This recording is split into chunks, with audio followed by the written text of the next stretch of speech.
ನೋಡಿ ಇದು ದೊಡ್ಡಬಿದ್ರೆ ಕಲ್ಲು. ನನಗೆ ಇವತ್ತು ಬೆಳಗ್ಗೆ ಒಂದು ಫೋನ್ ಮಾಡಿದ್ರು, ಮೇಡಮ್ ಯಾವುದೋ ಒಂದು ಅಸ್ಕಿ ಬಂದಿದೆ, ಫುಲ್ ಬ್ಲಡ್ ಬರ್ತಾ ಇದೆ, ಸ್ವಲ್ಪ ಬನ್ನಿ ಅಂತ.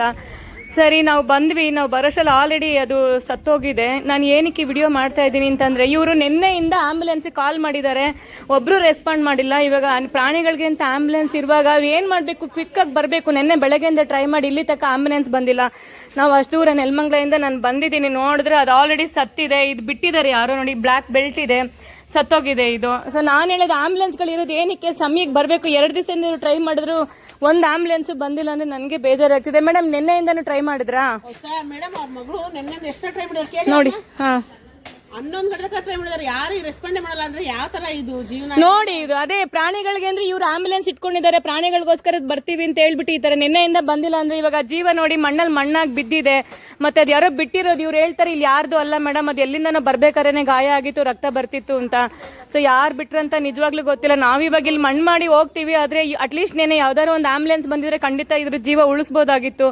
ನೋಡಿ ಅದು ಅಸ್ಕಿ ಇದೆ, ಅದು ಬ್ರೀಡ್, ಅದು ಪಾಪ ಎಷ್ಟು ನರಳಿದೆ. ನಾವು ಹೇಗಾದ್ರೂ ಮಾಡಿ ಉಳಿಸ್ಬೇಕಂತ ಬಂದ್ರೆ ಆಲ್ರೆಡಿ ಅದು ಸತ್ತಿದೆ. ಸೊ ಅದಕ್ಕೆ ಹೇಳಿದ್ವಿ ಇಲ್ಲೇ ಒಂದ್ ಸ್ವಲ್ಪ ಮಣ್ಣು ಮಾಡಿ ಹೋಗ್ಬೋದ ಅಂತ. ಅವ್ರು ಆಯ್ತು ಮಾಡಿ ಅಂತ ಹೇಳಿದ್ದಾರೆ. ಸೊ ಏನೋ ಆಕ್ಸಿಡೆಂಟ್ ಆಗಿದೆ, ಒಟ್ನಲ್ಲಿ ಫುಲ್ ಬ್ಲಡ್ ಆಗಿದೆ. ಸೊ ನಾವು ಅದಕ್ಕೆ ಇಲ್ಲೇ ಒಂದ್ ಸ್ವಲ್ಪ ಜಾಗ ಇದೆ, ಇಲ್ಲೇ ಮಣ್ಣು ಮಾಡಿ ಹೋಗ್ತೀವಿ. ಆಂಬುಲೆನ್ಸ್ ಅವರು ದಯವಿಟ್ಟು ಪ್ಲೀಸ್ ನಾನು ಕೇಳ್ಕೊಳ್ಳೋದು ಒಂದೇ, ಪ್ರಾಣಿಗಳಿಗೆ ತುರ್ತು ಚಿಕಿತ್ಸೆಗೆ ಅಂತ ಇರುವಾಗ ನೀವು ಬರಬೇಕು, ತುರ್ತಾಗಿ ಬರಬೇಕು. ನೀವು 2 ದಿನದಿಂದ ಟ್ರೈ ಮಾಡಿದ್ರೆ 10 ನಂಬರ್ ಕೊಡ್ತೀರಂತೆ, ನಂಗೆ ಗೊತ್ತಿಲ್ಲ. ಅವ್ರು ಹೇಳ್ತಾರೆ 10 ನಂಬರ್ ಕೊಡ್ತಾರಂತೆ ಇವ್ರು ಆಂಬುಲೆನ್ಸ್ ಅವ್ರು. ಅವ್ರಿಗೆ ಮಾಡಿ ಅಂತ. ಇವ್ರು ಇರೋದೇನಕ್ಕೆ ಆಂಬುಲೆನ್ಸ್ ಅವರು?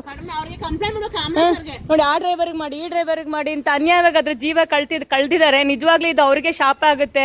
ಆದ್ರೂ ನಾನು ಕೇಳ್ಕೊಳ್ಳೋದಿಂದೆ, ಸಮಯ ಅಂದ ತಕ್ಷಣ ದಯವಿಟ್ಟು ಬನ್ನಿ, ಒಂದ್ ಜೀವನ ಉಳಿಸಿ. ಅದು ನಿಮ್ಮ ಎಲ್ರು ಕರ್ತವ್ಯ ಅಂತ. ನಾನ್ ನೋಡಿ ಅಷ್ಟು ದೂರದಿಂದ ನಾವು ಬಂದ್ವಿ ಹೇಗಾದ್ರೂ ಮಾಡಿ ರೆಸ್ಕ್ಯೂ ಮಾಡ್ಬೇಕಂತ, ಬಟ್ ಆಗಲ್ಲ, ಅದು ಆಲ್ರೆಡಿ ಸತ್ತೋಗಿದೆ. ನೋಡಿ ಇಲ್ಲೊಂದ್ ಸ್ವಲ್ಪ ಜಾಗ ಇದೆ, ಮಾಡಿ ಪರವಾಗಿಲ್ಲ, ನಾವಿಲ್ಲಿ ಮಣ್ಣು ಮಾಡಿ ಹೋಗ್ತೀವಿ.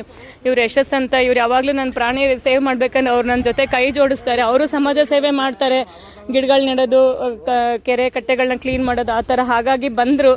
ಸೊ ಆದರೆ ಅದು ಸತ್ತೋಗಿದೆ, ನಾವೇನು ಮಾಡೋಕ್ಕಾಗಲ್ಲ. ಬಟ್ ಬೇಜಾರಿದೆ. ಆದರೂ ಏನು ಮಾಡೋದು, ಈ ಆಂಬುಲೆನ್ಸ್ ಅವ್ರು ಯಾಕೆ ಈ ಥರ ಕೇರ್ಲೆಸ್ ಮಾಡ್ತಿದ್ದಾರೋ ನಿಜವಾಗ್ಲೂ ನನಗೆ ಅರ್ಥ ಆಗ್ತಿಲ್ಲ.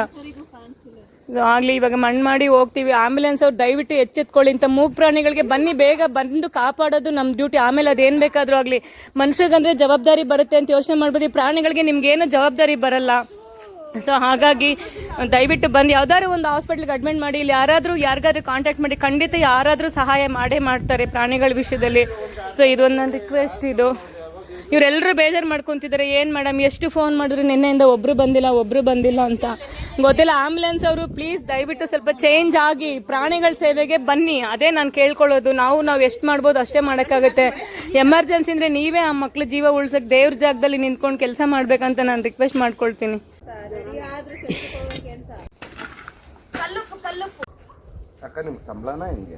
ಸಂಬಳನ ಅಯ್ಯೋ ಅಣ್ಣ, ನಾವು ಸ್ವಂತ ಅಂದ್ರೆ ಮಾನವೀಯತೆಯಿಂದ ಮಾಡೋದು ಅಷ್ಟೇ.